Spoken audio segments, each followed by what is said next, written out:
Halo teman-teman, kalian tahu gak sih siapa itu David Ricardo? David Ricardo adalah seorang ekonom Inggris yang sangat berpengaruh pada abad ke-19. Dia dikenal karena kontribusinya yang signifikan dalam ekonomi politik, terutama dalam teori perdagangan dan teori nilai.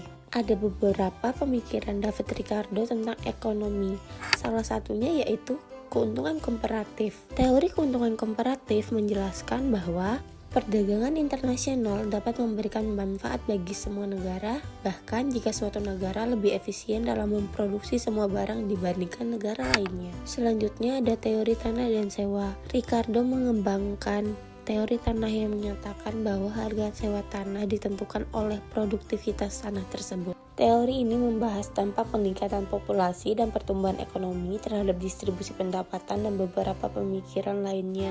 Pemikiran David Ricardo mulai muncul dari analisis mendalam terhadap perubahan ekonomi pada revolusi industri, tradisi pemikiran ekonomi klasik, diskusi dengan sesama ekonom, pengalaman pribadinya sebagai pengusaha, dan juga konteks politik yang mempengaruhi perekonomian pada masa itu. Pemikiran David Ricardo mulai muncul dan berkembang di Inggris pada abad awal ke-19 yang dipengaruhi oleh revolusi industri dan perdebatan intelektual tentang ekonomi, politik, perdagangan internasional, dan distribusi pendapatan. David Ricardo lahir pada tanggal 19 April 1772 di Inggris dan wafat pada 11 September tahun 1823. Dia merupakan anak ketiga dari 17 bersaudara.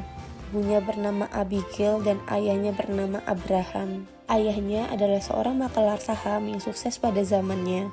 David Ricardo adalah seorang tokoh ekonomi klasik yang terkenal di dunia. Dia mulai menunjukkan bakatnya di dunia ekonomi ketika dia berumur 14 tahun. Dia ikut bekerja dengan ayahnya dan menunjukkan kemampuan yang bagus dalam bidang ekonomi pada tahun 1793.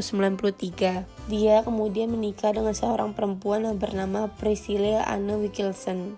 Kemudian membuat Ricardo memeluk agama Kristen dan mempunyai 8 orang anak bernama Osman Ricardo, Sarah Ricardo, Mortimer Ricardo, dan beberapa anak lainnya. Masuknya David Ricardo ke agama Kristen menyebabkan perpecahan dengan ayahnya, hingga David Ricardo harus membangun bisnisnya sendiri. Dia beruntung dalam bidang perbisnisan dan berhasil mengalahkan ayahnya. Saya setuju dengan teori David Ricardo. Pandangan saya terhadap David Ricardo yang memberi kontribusi penting terhadap teori pemikiran klasik, terutama dalam teori nilai kerja, keuntungan komparatif, juga distribusi pendapatan.